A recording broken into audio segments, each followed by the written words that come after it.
This is our nightly kick-around of all things World Cup. Peter Welton, Andy Swift, and Lars on World Cup Kick-Around. Brought to you by Pantalones Organic Tequila, The Wolf of Law Street, and Sports Radio 96.7 and 1310, The Ticket. Richards beaten out of the air. Freeze has got to get there and deal with it. He takes it down off the chest to Ketelar, knocks it away. Tim Ream can't block it.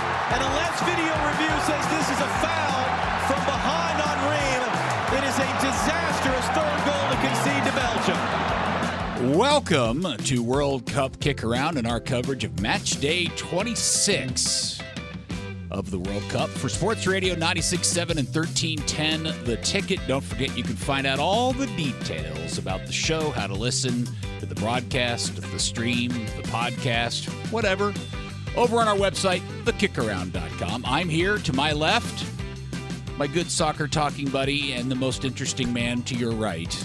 It is Andy Swift. Hello, Peter. And over there, out of... Well, you'll probably have a long alto ride home. It is your favorite Norwegian and the lone progressor in the tournament of the trio. It is Lars Sivertsen. Hello, everyone. Commiserations, dear listeners. Commiserations. Well, we are now officially on the air on the heels of the U.S. bonking out of the World Cup 4-1 to Belgium.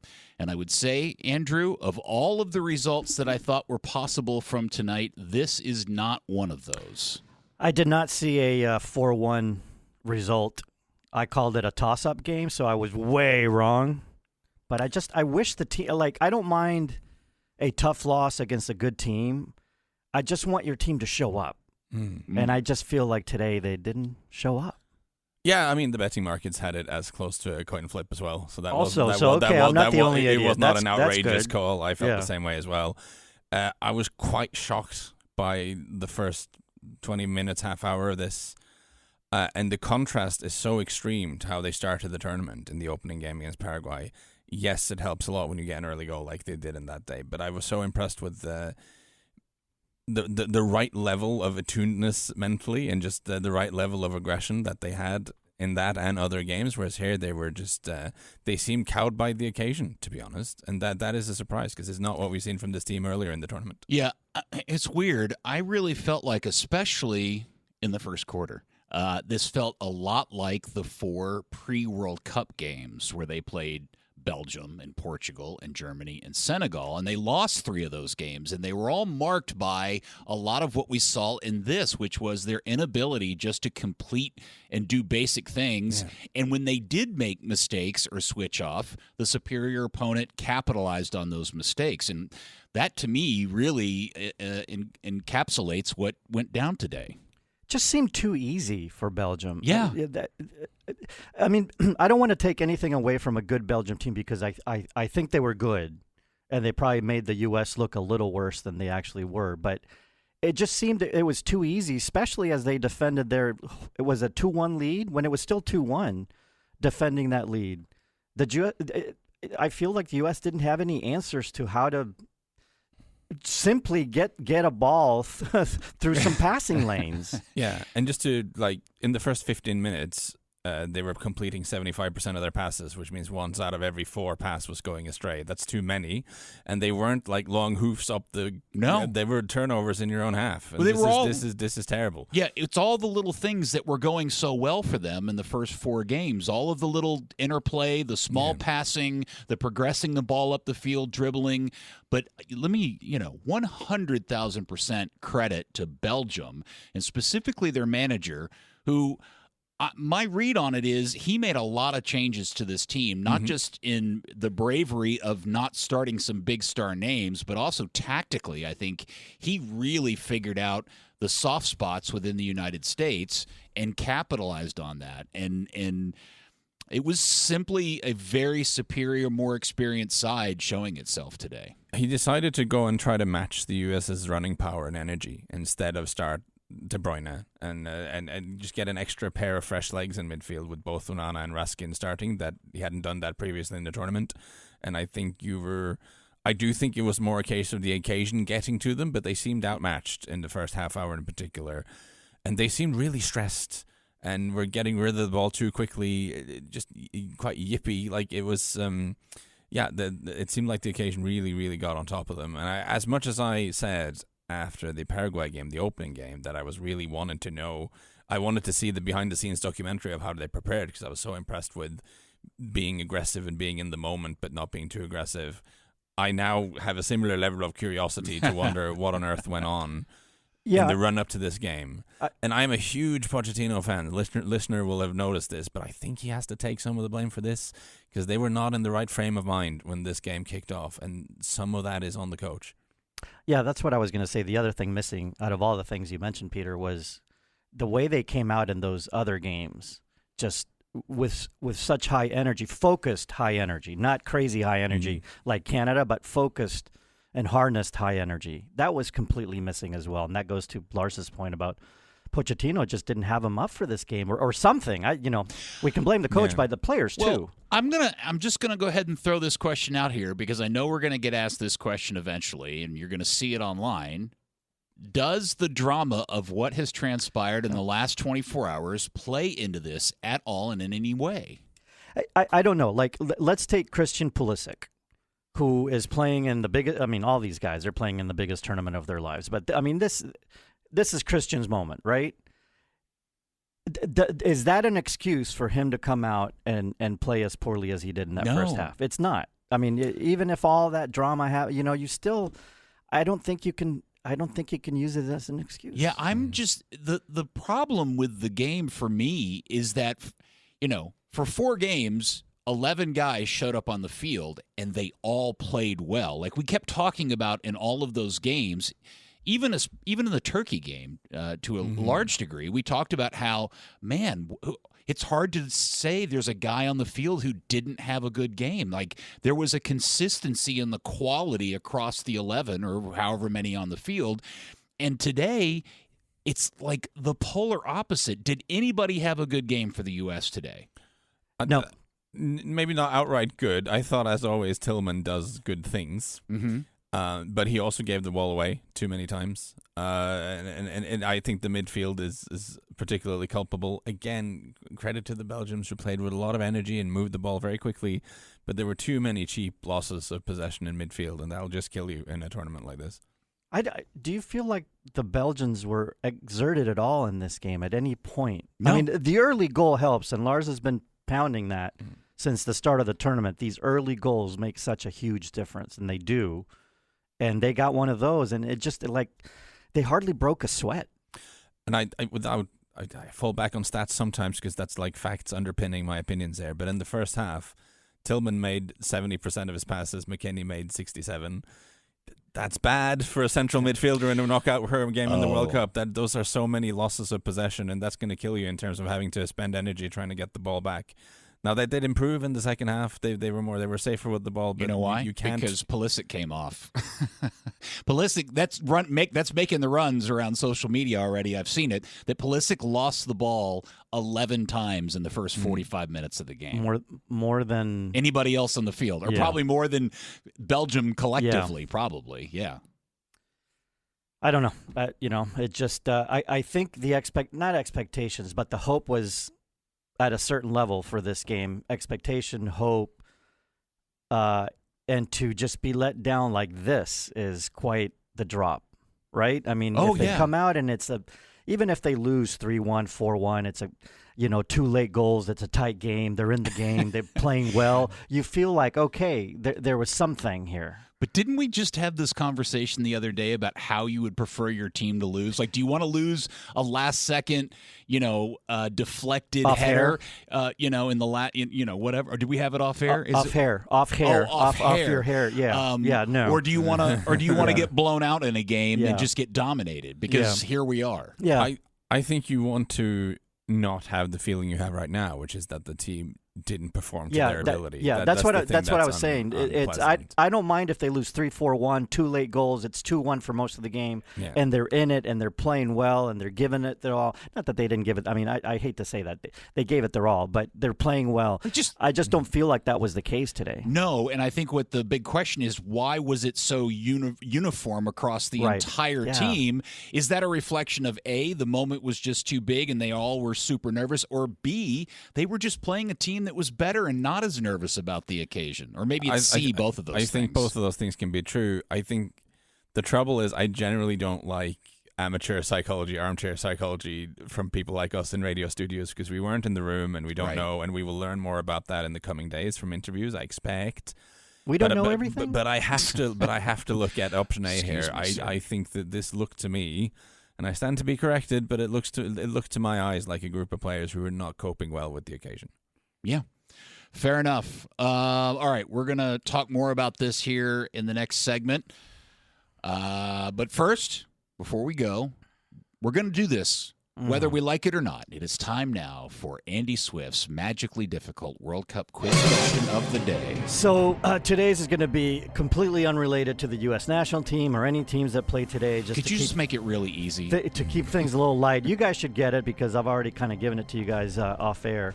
There was an instance in a World Cup match where after a goal was scored against his country's team, a government official came down on the field, sought out the referee, and after they had a brief 3-minute private conversation, the goal was magically called off. Yeah, see, I looked this up after you mentioned give me it. the two teams playing in the game and the World Cup it took place in. So government official gets a goal scored on against his national team. He comes down on the field, talks to the ref, and the ref calls the goal back. As much as I want to say that happened today. No, that did not happen today. It did not happen today. No.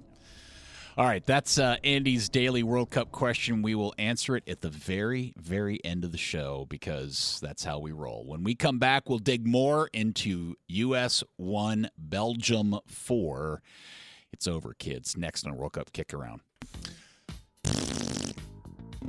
Well, this is the unfun show I was not looking forward to for this entire run. I think we were prepared to have the show after a loss show, right?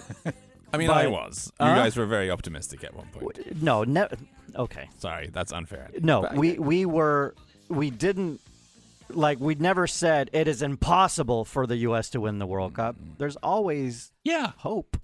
Hope is not bad, Lars. We did land on the moon. It's you true. can have hope. Hope is how things get invented. Hope is how you pick careers you didn't think you could perform in. That's hope. There's hope. Not realistic, but it's hope. Getting a soccer radio show on the ticket. Exactly. Improbable, yes, but not impossible. Anyway, either way, there was, I think the expectation was that we'd have a show after a loss. Sure. Yes, but I don't think we ever anticipated. I mean, here's the hard reality, and what really has screwed up the screwed up part of this tournament is that the U.S. is again knocked out in a round of 16 game, which is where it historically tends to fall out in this tournament. Yeah. It just doesn't feel necessarily like that because they did win a knockout game 5 days ago. But the reality is this isn't really any different than what has come before, despite all of the advancements in the player pool and the number of guys we got playing in all the fancy clubs and all that jim jam. It's the knockout game when you play a quality team. Yeah. That's what this is where we are. This doesn't feel that dissimilar to Qatar and losing to the Dutch. Yeah. And you make a good point about this, the players being in the fancy clubs, because this is why I keep going back to thinking this was a mental failure. Because if you look at you shouldn't be outgunned in that midfield. Like, that's not a midfield battle. No. You should lose that comprehensively. I actually said before the game, I was like, wow, I actually feel like our midfield three is the superior side. On paper, I would go along with that. So then I have this question, because it did look like the moment looked too big for these guys. Mm-hmm. And this is not something, this is not what you expect from guys playing in big clubs in Europe. In Champions League. Right. Because we've gotten to this stage where, once they got farther, but other times where this is where they've stopped. But never the losses were never because the moment looked too big. It was because the other team was just better, or they're more talented, or whatever. But for the first time, I kind of feel like they were like not awed by the moment, but just it's hard to explain. Well, and why is that? Well, I don't know, but what I think, I probably need to go back and watch a lot of this again. But what became very clear to me is not only were they not as sharp and as not as assertive to start the game, but when the early goal happened, by the way, they almost got scored on in the first minute of the game, don't forget. And that really was a massive signal about what was about to come. We just didn't know it at the time. And what really began to show to me, Dest in particular, Pulisic is another great example. People just started trying too hard. Stuff that they all of the team play, all of the successful interplay that has been working for them, suddenly they all, in many ways, kind of got away from.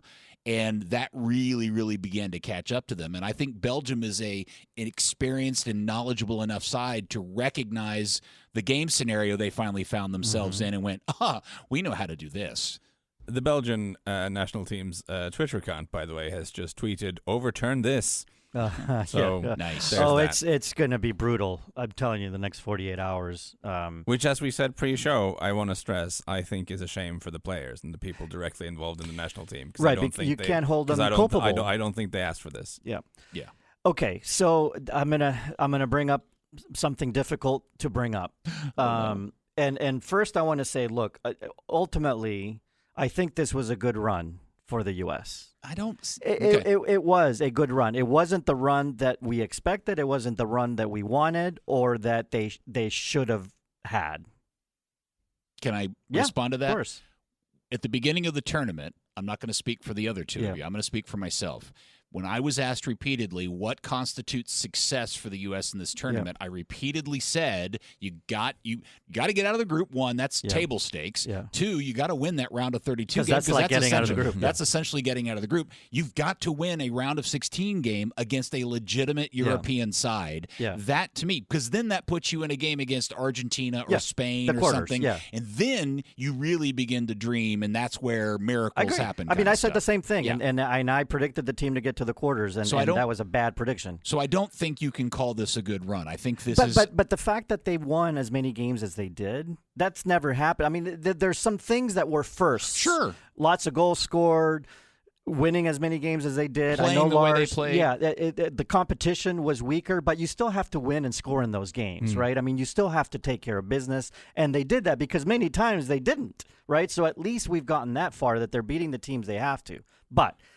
Now to the point I wanted to make, that is a difficult point that I'm going to make. In 2014, they lost to Belgium in the round of 16. They weren't playing at home. Belgium had their golden generation in their young or in their prime. Much better team. Now it's their golden generation aging. We were at home. And it's like we had a worse goalkeeper, we had a worse defense. It's like we took a step back in a game that mirrored that other game in so many ways that it was a great point of comparison. Like, man, if we're going to show that we have come a ways over the last decade or 15, 16 years of development, this was a game to show it because there are a lot of similarities in many ways. And here we are. Yeah, that's a really good question because you could absolutely put these two games, the 2014 game and the 2026 games, and overlay them. Yeah. And the U.S. played Belgium better in that scenario. They took them to extra time and barely. It was a Chris Wondolowski miss that ends up making that game very different. What did that team have that this team? I was about to say, Tim Howard was doing a lot of heavy lifting there. He was, and so where has our goalkeeping gone? Because that used to be a strength. So that's something to talk about. But I think that team also had a little bit of, I don't know, that team wasn't awed by the moment. maybe. You might want to go back and look at some shot Bad? stats from that game. The idea that you played them a lot better in that game. No, I'm not saying that. No, yeah. I'm not saying. But they held their own, right? They stayed in the game, or it was all Tim Howard. It would have been. Yeah, maybe. The way I remember that game, Tim Howard was doing a lot. Didn't he not set a new record for number of saves at the World Cup or something? So maybe I just have a 100%. romantic view of that game. I think having a good goalkeeper is part of the sport. Sure. But I think when your goalkeeper is having to set Okay, records. so let's say this. So then there's no there's no regression, but there's no improvement. Then it's flat. Is that fair? I mean, Lars, from your that's perspective, unfortunately a Is that fair? temptation.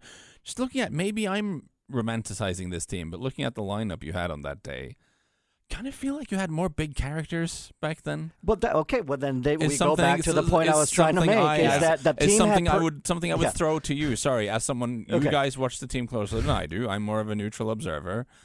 I kind of feel that there are more of those guys there. So I have thought this for a while about this current crop of players. Is this question: who is the leader of this team? Who is the guy that gets in everybody's face? Yeah. Who's the Michael Bradley of this group? And again, you can tell me how good or bad you think Michael Bradley is. I really don't care about that. But Bradley clearly was that guy who grabbed everybody by the scruff of the neck and said, "This is how we're going to do this." And I just don't think they've got that player right now. That was the exact thing that was in my brain. I was looking at in front of me. I have the lineup from 2014, and I was thinking I had Bradley and Jermaine Jones in midfield. Yeah, like Jermaine. If that game had started like the way it did today, you just kind of sense that they would have first of all kicked the crap out of every Belgium they could get their hands on, and just stopped the game and shout at everyone. Okay. And just kind of. Well, then that goes to the point I was trying to make, though, Lars, is that team had something that this team doesn't have about being awed by the moment. Like that team would at least come out. And I know, Howard had to make 800 saves. I do think you're onto something there. Yeah. Is it the fact that it was a home game in Seattle and the crowd was behind him, and that just kind of shoot? I would think that's like imagine like that. But is that the classic pressure thing where it works against you? Because now you're like, man, we can't lose oh my God, we're down a goal already against Belgium, and we have our guy. If I may, if you may. can't get up for a home game in the round of 16 in a World Cup being played in your best stadium with the best home crowd you have, I don't know. Oh, 100%. This is I guess you can say they had a good run because they won games and scored goals and played really stylistic ball. But when it came to, nut-cutting time, they absolutely failed across the board. Yep. And again, I think the big talking point out of this game is always going to be, how is it so uniformed across the entire team? And I do think when we go back and have a chance to really analyze it, a lot of this is going to need to be credit in how Pochettino may have been outmanaged in this game. I think the Belgian manager may have actually set his team up better and had figured out how to play the U.S. and really put them in a position to win, that maybe Pochettino kind of rode the team over how it had been playing. And when it finally ran into an opponent that was like, yeah, we know how to work against this, the U.S. didn't know what to do from that point. Yeah. I think the inevitable question, and I'm sorry to bring it back to this, I think the inevitable question is, to what extent did the preceding 24 hours, 36 hours affect the mental state of the players going into it? Can I also, specific to that, if you'd been planning and practicing all week for one thing, and then in the last 24 hours go, oh, wait, we're going to do this instead. You did make that point ahead of the game, Peter. I do wonder. I mean, we talk about this at the club level all the time about how a coach, gets a team playing well, or they plan about something all the time, and then suddenly a player comes back or might be healthy enough, but they don't start that player because they didn't practice all week. And it just...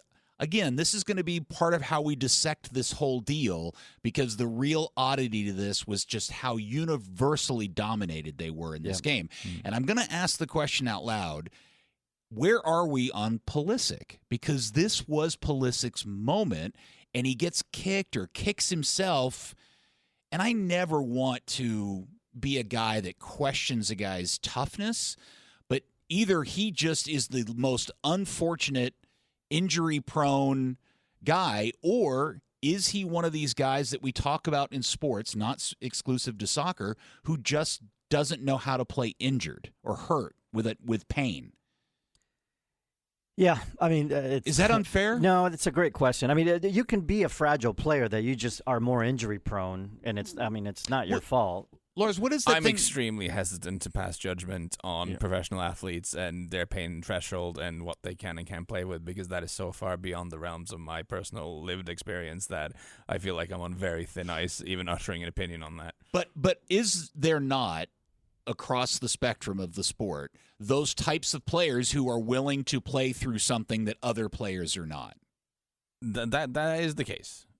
But I also don't know the level of pain he was at. I don't know the actual scope of the injury today. I'm with Lars on that one. I hate to be that guy or of that opinion. I think some players are they're just born differently and are more fragile. They're more injury prone. Yeah, maybe they are. Yeah. The other thing I wanted to say is to the point about training with and not training with Balogun. The way the other 10 guys played, you could have had Erling Haaland up there. And the team was so bad that it wouldn't have mattered because, he wouldn't have gotten good service. Yeah. And on the pain barrier thing, I mean, again, being a Tottenham fan, and this is Pochettino related, I guess, when they got to a Champions League final, Harry Kane had been carrying an injury, the team's big star. He decided to push himself and play the game and was completely ineffectual, because sometimes when you push yourself to play, you actually do more damage than good because you're in too much pain to do the things you usually do. Yeah, and he clearly was injured earlier in the tournament and didn't play a game, and maybe he was still dealing with that. To me, it just seems unfortunate that the team's star player is also the guy who seemingly gets that is also injured. That is also understandable. I just think on a human level, it's also agonizing for him. Oh, for sure. He doesn't want to have to deal with his body letting him down when he has a chance to achieve these things. Yeah. Before we go to break, can I ask a question? This is a rough one, too. Okay. Did they play better against the Netherlands 4 years ago in that 3-1 loss than they did today? Man, I'd have to really think about that. No? You're saying no? Yeah, I don't it's weird. I had tried to flush that one out of my brain so much. I feel like they were a little bit more in that game than they were in this one, but maybe it's just me. Andy, you and I have talked about this endlessly. Just because you now suddenly have a collection of players that are playing in fancy clubs and big leagues doesn't mean you suddenly are now a World Cup contender. There's so much more to this. There is, but we weren't asking for that. Right. Well, I mean, even just in terms of progressing through the tournament further, it's just not that easy. Look at the teams that have fallen out of the tournament already. I mean, there's a significantly insane list of quality teams that are not in this anymore. The line is winning an elimination game against a non-superpower European team. That's where the line is, and that Yeah, and the other part of this is Mexico went out the other day in kind of their traditional round of 16. Wall they keep running into, but the way they went out of that game feels 180 degrees different than how the United States bonked out of this thing tonight. For sure. Okay. All right. I don't know what else we could say about it. We got so much else to discuss. The game that happened here, we still haven't talked about the insanity of the stuff that happened yesterday. We got to give Lars big rubs on the belly for their victory, so we'll get into all of that next on World Cup Kick-Around. All right, boy howdy. So much still to think about, and we'll do a much deeper post-mortem tomorrow when we've had some time to really digest and think about what we just witnessed as the United States go out of the World Cup 4-1 to Belgium in the most disappointing of ways. You're going to look at all the goals in slow motion, dissect them, study them? I don't think I'm that much of a masochist. I do wonder, they offered Pochettino the contract. Just straight into the dressing room and signed that thing. Yeah, does he want to come back? Do they? I mean, I don't know, man.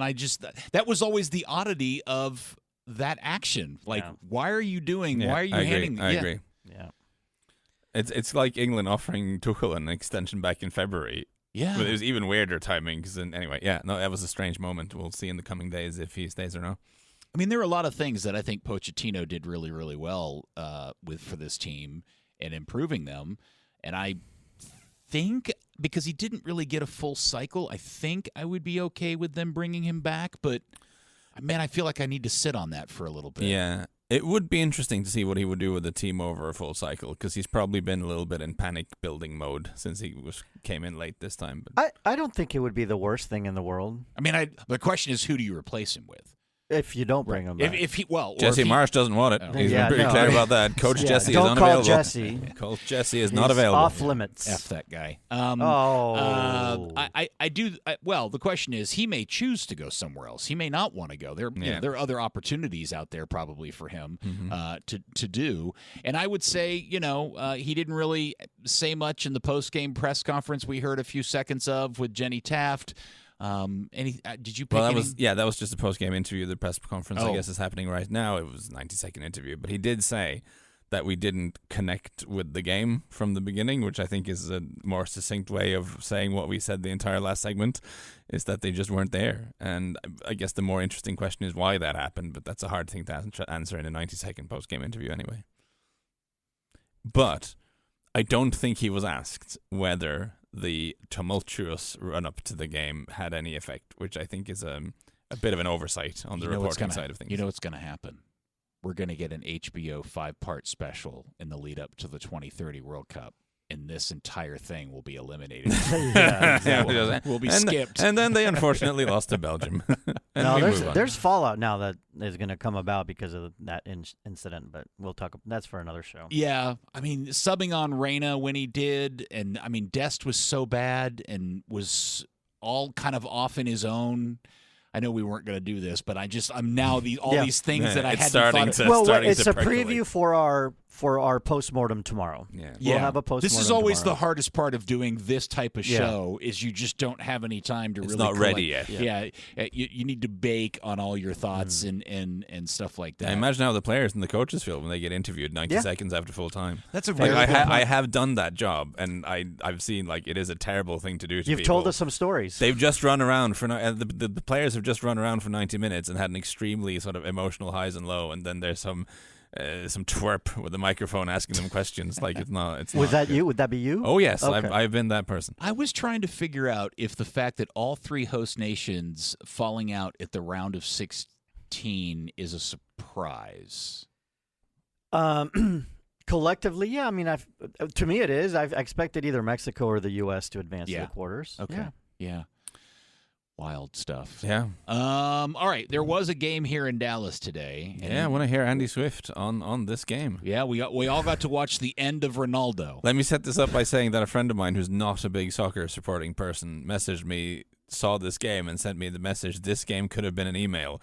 Yeah, which well, is actually, a phenomenal line that I'm going to That's- shamelessly steal. that's a great lead into what I was going to say is that the game was so sideways and backwards Yeah. that I took, and it's still great atmosphere and all the Ronaldo fanboys were out there, and but so I took the time to just focus on watching Ronaldo, like not the camera view, like Yeah. where I could just You were watch in the what- stadium. Yeah, I was in the stadium, so I just watched Ronaldo, and yeah, I mean, I don't disagree with him that it was time to retire.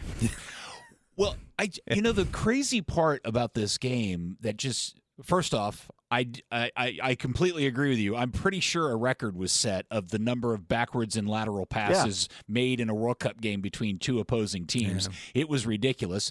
But as the game wore on, it became more and more obvious that because it was clearly because Ronaldo had announced he was done after this tournament, and they were under the gun and they weren't getting anything out, that he wasn't subbed out. Martinez couldn't do anything. Like, he couldn't sub him out because this was going to be the final moment. Yeah. And so it just felt like this incredible burden had been placed on the manager, and there was no way to get out. I mean, he would have taken balls the size of Kansas. They conceded basically then the World Cup just to let Ronaldo have his 90 minutes. I kind of disagree. I mean, just do your job.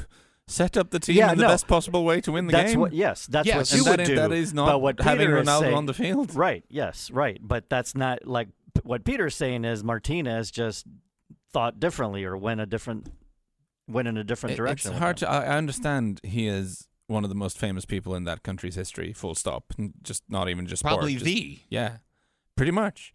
And that maybe changes some of the rules for how you behave around him and the priorities you make. But it is still extraordinary to see a significant footballing nation essentially just write off a World Cup just for him to placate one person's ego. Well, it's unbelievable. It was weird because I don't remember who was calling the game, but they kept making the comment that the midfield three were having a hard time syncing with each other and getting the ball to Ronaldo. I'm like, wait, Yeah.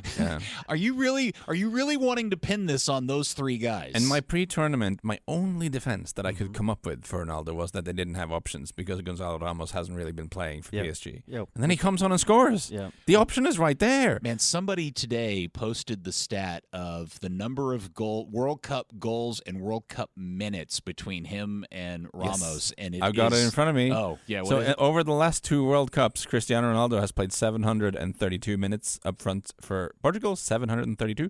Gonzalo Ramos has scored 187. So in his 700 and something minutes, Cristiano Ronaldo has 2 goals. In his 180 minutes, Gonzalo Ramos has 4. So I would So say for the coach hit to rate, not make the change is a dereliction of duty. Let me just point this out, and this really drives home the significance of what the Belgium coach did today by sitting his star guys because he knew they weren't making the team better. Yeah. Let's spend 2 sentences on Spain because they are one of the favorites. Do we still consider them a favorite after today? I think we do.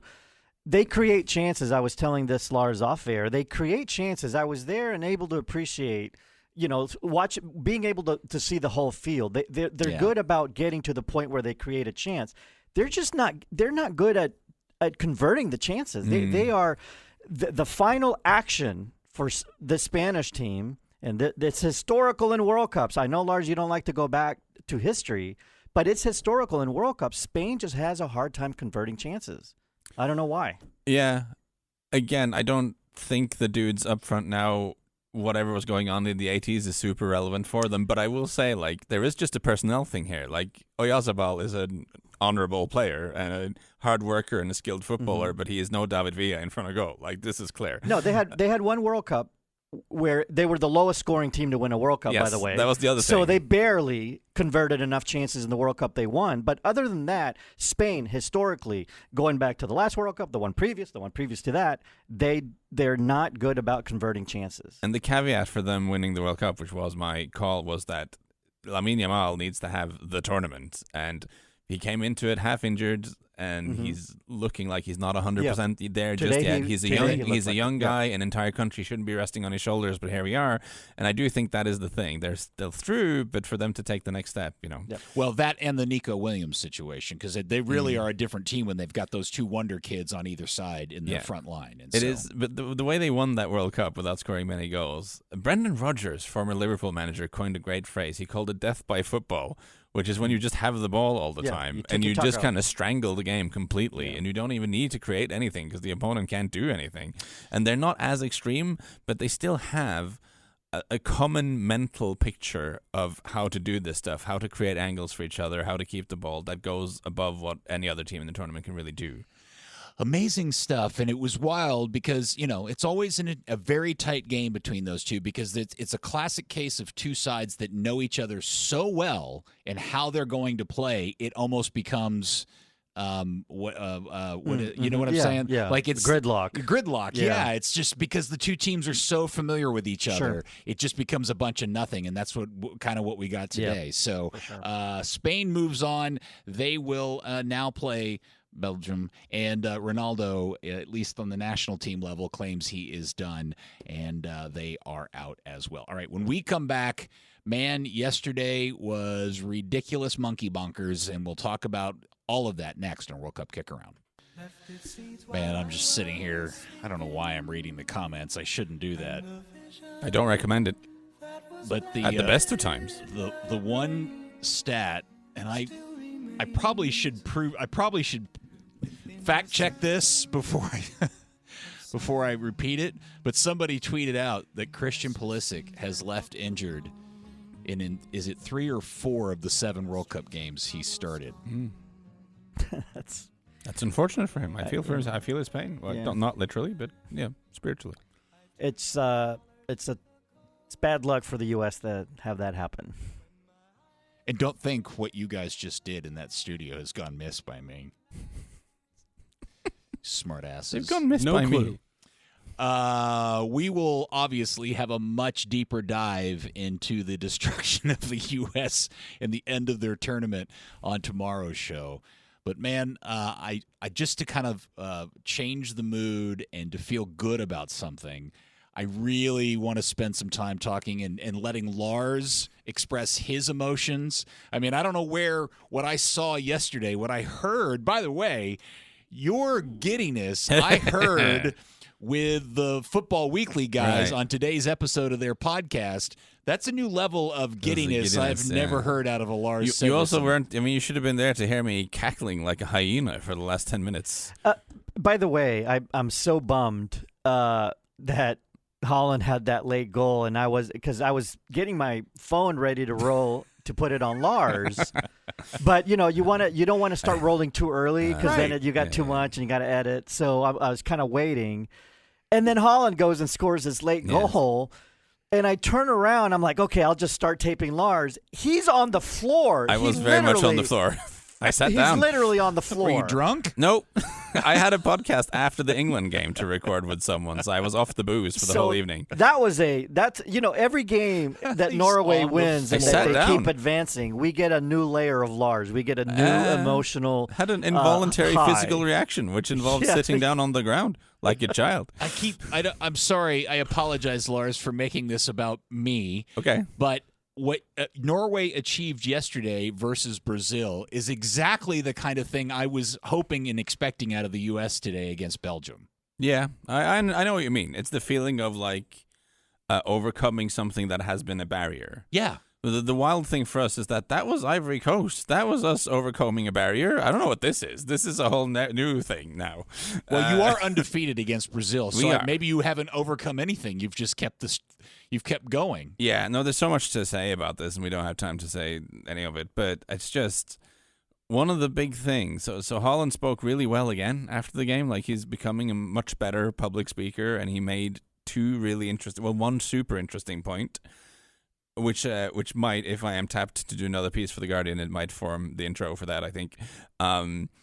He said that he wants us to learn from Brazil, which is a kind of a wild thing to say when we've just beaten them soundly in a World Cup game. But what he went on to say is that he wants us, Norwegians, to see playing for the national team as the highest honor there is in the sport. He wants us to grow up thinking of playing for the national team and not club teams, in the way that for Brazilians, playing for Brazil is more important than playing for Real Madrid or Man City or anything else. Like, the national team is the biggest thing. And he admitted as a kid, I didn't really think a lot about playing for Norway. He said that wasn't on his mind. But he hopes now that the kids watching will realize that playing for your national team and being successful for the national team is the highest thing you can achieve in the sport. He didn't diss club soccer explicitly. He's diplomatic enough to not say that out loud, but that was the inference. And that's such a cool thing for him to say immediately after full time. We just talked about how hard it is to say something sensible when you've been running around for 90 minutes and you're very emotional. But what a line to come up with. It is. And Andy, again, not to make it about me, but is there a seed or an element in all of that from Holland that relates back to A, how the U.S. performed today, and B, a lot of the frustration we saw out of Pochettino as he became clearly aware of what the task at hand, trying to get the attitude about these guys converted. Yeah, right. But then what happened to, how did it just turn off? Because we saw him fix some of those things. Right? Yeah. Did we not? Yeah, but I do. Yeah, no, I agree. Yeah. But I think about the performance, and we'll talk about England a little bit more in a second. But the literal sacrifice of all the guys that took place at the Azteca last night. Overhead kick block. Yeah, all of that is just, there was none of that from anybody. In fact, I would even go so far to say the only player out of the U.S. I saw today express any real, true fight and emotion was Seb Berhalter. Yeah. Yeah, no, I get you. I think they were, we've done this, but I think they were paralyzed almost by the occasion and the gravity of it. I know, but that's where, why did we take a step back? Because that is newish. Yeah. That hasn't been the issue. The issue has been talent. Well, I'll say that I'm going to say this tomorrow. The outlier of this team is what had happened prior to this tournament. What happened in this game, to me, is typical and the norm for U.S. soccer. The 4 games preceding this, take the Turkey game out of it if you want to, that to me is the weird thing. Because remember how weirded out I was after the Paraguay and the Australia game? Yeah. I'm like, what in the world What is happened? this? What am I watching? This is weird. And today I was sitting there and I could just see this unfolding. I kept going, oh, okay, this feels much more like the old shoes. Yeah. So anyway, I didn't mean to get off on all that. good. Yeah. Man, congratulations. Thank you. 3-1 over Brazil is bonkers. It is. The best moment of the game It was 2-0, but I mean, if you want to give us an extra 2-1, sorry, if you want to give us an extra goal, that's fine. Yes, no, 2-1 was the second Holland goal. Yes. I think the first one is also they're both very typical of him. There's a clip going around on social media, which, if you haven't seen him, kind of tracks him as he's just wandering around, waiting for something to happen, doing the messy thing, and when he breaks into life. And I increasingly think you're right with your theory that he is trying to lull the defenders. He's conserving his energy as well. Like, he's a tall guy. He doesn't want to run around all game because he doesn't really have the physique for that. He wants to save his sort of explosive bursts for when they matter. But I definitely think you're onto something, that there's an element of, like, kind of tricking the defenders into not thinking about him for the split second that he needs to get on the right side of them when the crossing opportunity is there. You know what just crossed my mind? Like, as we talk about Norway winning that big game of theirs against Brazil. right? Superpower. Like, what if instead of Belgium, this would have been like Spain or France or England? That is a subplot. You know? Not that this was a great Brazil, but it was still not Brazil. Norway. I'm talking about what if the U.S. if it would have been Brazil or like they beat Norway. I mean, I'm sorry, they beat Brazil. That's kind of my point in opening this segment was that's the kind of performance I was expecting out of the U.S. today. Yeah. I don't want to get off on that again. Yeah, I really want to focus on on how good. I was really proud of Norway. Their goalkeeper was bonkers good. I have no notes. No. All of it was great. Obviously, Erling Haaland is the hero everyone will talk about after those two goals. But I do think Ørjan Nyland is kind of the low-key biggest story here, because I think he has 75 caps now, and he has been just perennially doubted and questioned. I don't think at any point in that period of him having 75 caps has every football fan in Norway gone, yeah, we have him in goal. That's great. Which sounds really cruel, like, after a game like that, but it's important context. Yeah. I'm pretty sure if you run the tape to our pre-tournament chat, when we're talking about team strengths and weaknesses, I probably flagged him up as a weakness for us in goal. Because that's how we have felt about him. And in his club career, he's bounced around between a few different clubs, often been on the bench. He's not been playing regularly for Sevilla this season. He's been a backup goalkeeper. He's just been training with no chance of getting in the team. And his target has been keeping fit and trying to be ready for the World Cup when it comes. And he's unemployed right now. He's without a club. We have unemployed man in goal. Oh, wow. And I bet he gets a call, at least one. And he's 35 as well. Like, so he's had an up and down career. He's 35. Maybe this is the time you wind down, move the family back to Norway, maybe play for FC Copenhagen a year or two before that. But it seems like someone whose professional career at a high level could be gone, and this could be at his last moment in the big spotlight. And then you do that. I mean, there's unbelievable performance by him and incredible vindication. And I'm sure I think he is someone who is aware that he's been questioned a lot. I believe he's deleted his social media accounts and things like this because there was too much stuff to wade through after poor performances. So an incredible redemption story for him, and it made me very happy just beyond the fact that it was us. It's on a human level, I think is wonderful. Well, I think the P1 who tweeted is right. Everybody now all P1s should focus their energies on Norway. Norway, there we go. Now, what this means is that Norway now faces England in Miami on July the 11th. England last night, man, that one was one of the best World Cup games I've ever watched. Two, the subcontext and the storylines and all of that are remarkable in terms of the historical importance of that result last night for both England and Mexico, by the way. Yeah, in different directions, but yes. And it was a great match. And, credit to Mexico as well. I mean, they hung in there. They had the man advantage, but it went down to the wire. Yes, but does Javier Aguirre deserve any criticism for just kind of defaulting to dumping balls into the box and hoping for the best? Yeah, I mean, it's like they just never had an alternate they didn't have a very plan. good team. I mean, at the end of the day, right, Lars? I mean, I concur. think ultimately their team wasn't great. I think they ran out of ideas a little bit. And I want to talk about England, though, in fairness, because at altitude that we've talked a lot about, haven't performed well so far in this tournament, I think is clear, with the exception of a period against Croatia. You get a red card against you, you get a penalty against you. I also think, you know what, this US Balogun story, they will have been aware of it. It builds this general sense of maybe FIFA is trying to poison the well a little bit and make sure the host nations get a little bit of advantages. It would be understandable if that was at the back of their minds. So you come under a lot of pressure in an incredible venue as well, by the way, with the home fans. So to see that out... And Thomas Tuchel made some brave calls in this one, I thought. Boy, when he subbed out Kane. Tactics Tommy on the sideline there. Yeah. Just went all in on holding the lead. Yeah. He shaped the team.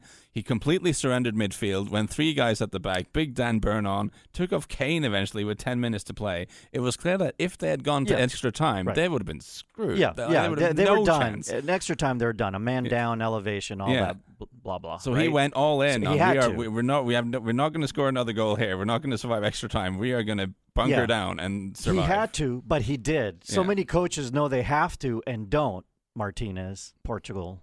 Right? And Dan Burn, by the way, had 2 defensive headers that cleared the center half. It went to the other side of the field. It was funny. At the beginning of the game, in the first 15, 20 minutes, I remember sending Lars a note asking a question about Bellingham, who had up until a point in the game, and I'm not even sure the moment it changed, he was doing that thing where you get the sense that he feels like he's too good for this, and he's just not playing the way that you expect him to kind of grab a game by the first 15 minutes of the game. It was very early in the game, and I literally sent Lars a note about that, and Lars made a comment back. And then suddenly, again, I don't know what the difference was. Dude ripped off the shirt, put the cape on, and man, he was like a different player. I think. So Bellingham does have a certain aloofness about his body language on the field sometimes that people in England get a little exercised with. You're not the only person to pick up on that. I do think he's on record saying that he really looks up to Michael Jordan in a lot of ways, and his way of setting extremely high standards both for himself and for the people around him, and that is something he sees as a source of inspiration. Thomas Tuchel has criticized his attitude publicly. Thomas Tuchel even said that his mother had called Bellingham's attitude disgusting or something like that. And he had to then go back and apologize a little and say that his literal translation hasn't been great. But this has been a topic in England, his attitude and the way he carries himself and the way he relates to his teammates, which can be very harsh in a way they're maybe not used to in their football culture. But the other flip side of that coin is that he is unbelievable. Like, he is so good at so many different things on the field. He's an extremely complete player. And we saw that yesterday. He scored 2 very good goals, 2 goals where he did what I think he should and do for this team, which is to be this sort of box-crashing, attacking midfielder guy. But he also showed a huge defensive effort as well, winning challenges all through the game, covering a ton of ground. He really is the complete package, which again just makes it doubly frustrating in the games when he doesn't fully show up. Right. But you can see where the attitude comes from because his ceiling is just incredible. The whole performance last night by England was outstanding, and this is a team that I picked to win it all, and there is an element to what happened last night. And Tuchel's specific performance as the manager of this team, the decisions he's made, the substitutions he executed, and the fact that they have gotten over what I thought was the biggest hill for them was this weird game where they had to go play at the Azteca against Mexico was always looming on. Yeah. And now that they've accomplished that, I mean, will they ever play another game with this kind of difficult quality to it? Off-field environment that is as difficult as that was. Right. Probably not. I mean, I feel Probably like not. the tournament suddenly becomes very different. I mean, they got 3 games left, and they got to play Norway next.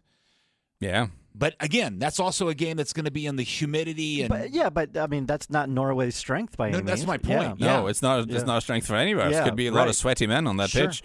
But I it just kind of think evens out a little bit. For England's perspective, I do think this is the kind of win and performance that even though man-for-man quality of individual players, you'd expect them to beat Mexico. But because of all the adverse circumstances, I think that'll really bind them together. I think that functions as an extremely powerful team-building exercise as well. So I can imagine that the morale is extremely high and that they've been bonded very closely by that experience. Particularly with the 10-man situation they had. I mean, that takes it up another notch. If it was 11-on-11 and they came away with that win with all the adverse conditions, that's one thing. But those last 20 minutes, I mean, heroic, I guess, is the word, right? Yeah. And a couple of guys who have been questioned coming up big. A lot of people wondering why on earth is Dan Byrne in the squad. I think he gave an answer there. Sometimes having one of you two asked that guy who's like 4 meters tall at the back and can head things to Mars. And Jed Spence, the much dissed Jed Spence, had a couple of important defensive contributions. You guys aren't mentioning Pickford either. Big saves from him and his dinosaur arms. 2 huge saves. Yeah. 2 of them. Big-time saves. And I think it was Peter that said Pickford is like peaking at the right time heading into this World Cup. Yeah. So this is a game that will go on in the record books for all the reasons we just talked about, but it does set up the fantastic game between your team and England. I don't know what this means to you now that you've bested Brazil, Lars, and you've bested the Ivory Coast. Does this mean anything to you? How do you feel about now facing England? So Holland has said after both the Ivory Coast win and after the Brazil win that he thinks this will change the country, without really going into detail of what he means. But I think part of what it means is that I, as you will know, dear listener, as a fan, am prone to a little bit of fatalism and defeatism. Andy may have noticed this. He gave me a brief lecture on hope earlier in the turn. I tend to, and usually I would think, hopefully we get Mexico because they're not very good. I caught myself thinking, well, why we can England? We can beat England. We've just beaten Brazil, and Holland can beat anyone. So let's beat England. And I think this is a tiny thing, but I do think seeing the team do the things they're doing right now, I think it has a tangible effect on people in the country and how they see the world and the opportunities they're faced with, and gives them more faith and belief in the possibility that good things can happen. Eric Lara, the holding mid, who is really, really good for Mexico in this tournament and is that kind of guy you want in that position. He had a really famous quote that was interesting. He said, "No national team is going to come in here and win, and if they try, they're going to leave dead." Oh, ouch. And I just think that is a really good summation of how England walks, gets on a plane and goes home. Those guys are dead. They left alive, but with a man down due to injury for Jordan Henderson falling off the thing. Now, what's the scientific, like, after you play an altitude and then you don't, is that a benefit? That's an interesting question. Have your lungs expanded and now, like, they're super ready for, I don't know. I should know this because I'm sure the skiers do this stuff all the time, the altitude stuff. We have to take our last break. When we come back, believe it or not, more World Cup tomorrow. We got to preview that next on World Cup Kick-Around. I'm going to have to come in there and kick some ass in that control room in there for these music selections. I think playing the rah-rah U.S. men's national team songs would have been more insensitive on balance. Probably, yes. If anybody of you P1s out there are curious to see how I handle doing this on television, I'll go ahead and just tell you now. I'm appearing with Sam and Ducey on Free For All tonight after we're done here, so probably around 11:15. No, I'm just brave, Andy. I want to make sure everybody gets to see me melt down on television. But Peter, you've had time to calm down. I mean, they missed a golden opportunity at Fox 4 to have you on immediately after when it was all fresh and raw. And you, as a member of the media, and we always judge players and managers for what they say in these post-match interviews. The shoe would have been on the other foot. The turntables would have turned. By the way, when I run into people often now, and your name comes up, and they say, "Oh, Peter Welton, the Channel 4 guy. Yeah, the guy, the Fox guy."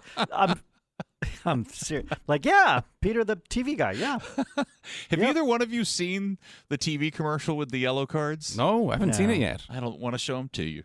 Are they online? Can we find them? No, I don't think they're online. I have a copy of them, but apparently they air regularly on the channel. So if you want to see me looking maniacal, That's a fine advert for Fox 4 right there. It really is an odd choice. Yes. So, again, if you're just tuning in, the U.S. is out of the tournament. They had an embarrassing night in Seattle against Belgium. Pretty much the one result I don't think any of us thought would take place tonight, but it did. We will dig into it way more on tomorrow's show, along with the results, because this is a weird quirk in the schedule. Both of the games are in the middle of the day. Okay. Well, typically we have at least one night game, So we've got 2 games tomorrow. Oh. And they're at 11 a.m., which is Argentina and Egypt in Atlanta. And then at 3, the Swiss and the Colombians. Perfect. That game is over. Then we get ready. Sure. And then people can tune into the kick around at 7. I know, and that actually works out. This is Yeah. great. Why can't the World Cup be more like this for us? Well, more it's often? the knockout rounds. They're catering to our schedule now. Okay. Well, we appreciate Yeah. it. Let's start with Messi against Mo Salah in Atlanta. Oh, I didn't look at it from that point of view. I guess Messi wins if it's just one-on-one like If that. if they just call it and go, how Yeah. about we put Mo and Messi on the Yeah. field and we just do a 1v1? Advantage Messi, right? I would think. Oh, yes. Right? I would feel that way. Yeah, I think so too. I'm not convinced that Egypt are very good. Yeah. Okay, well then Argentina 2-0 then. Yeah, I'm going to go 3-0 No, Argies. you guys are making it difficult for me. Why? Because you're picking that I want to be different. And Okay, say you something go different. first. No, it's going to be 2-0. Okay. I think Andy's right. Okay. I don't think this will be a super interesting game. It may be boring, equally as boring as the Spain-Portugal game, but in a different way, if that makes sense. Yeah. Does it make sense, Andy? Yes, in a different way, in that Argentina will score some of their with some of their opportunities. And then I think this low-key might be a way more interesting game than I think people think it is on paper, because they're kind of the ghost of the tournament. The Swiss Yeah. and the Colombians in Vancouver. This is also indoors at 3 in the afternoon, which is 1 Vancouver time, by the way. Oh, that's interesting. Lars? Yeah. Interesting. Do the Swiss give the Colombians more trouble than I think people? I think that's always possible. They're well organized and all of that, and they have in young Manzambi, Johan Manzambi, the very exciting attacking midfielder who has scored a number of goals in this tournament. They have something of a breakout tournament star. I think his home team Freiburg in the German Bundesliga will make a lot of money on selling him to someone fairly soon. He's terrific. But I like Colombia, man. I've enjoyed watching them when they've been on. They're a likable team. They've got a good combination of like aggression and technical quality. I kind of think they'll get the job done here. No, Interesting. Okay. They're playing in Vancouver, Canada's home base. A game Canada would have been playing in had they kept first place, but here we are. Gee whiz, Andy. we haven't had a production meeting deciding what we're doing with Lars's lock now that there are so Oh, few games to pick from. What was yesterday's lock? Do you remember? Both teams to score Norway, Brazil. Okay, so Which landed, we won there. landed Okay. just about near the end, which Yeah, makes it a Neymar. 5-game streak. Just send Neymar a thank you note. Neymar scoring a penalty in garbage time with the team going out and then taunting the goalkeeper who's about to dump him out of the World Cup just as he retires from international Got you in duty the money. was an extremely strange moment from a quite strange man, to be honest. Thanks, Neymar. Yeah, extremely so, strange. So what is today's? You really stuck it to this unemployed 35-year-old Norwegian goalkeeper. Shame about going out of the World Cup, the last one you're ever playing in and all that. But you got that one in, Neymar. Well done.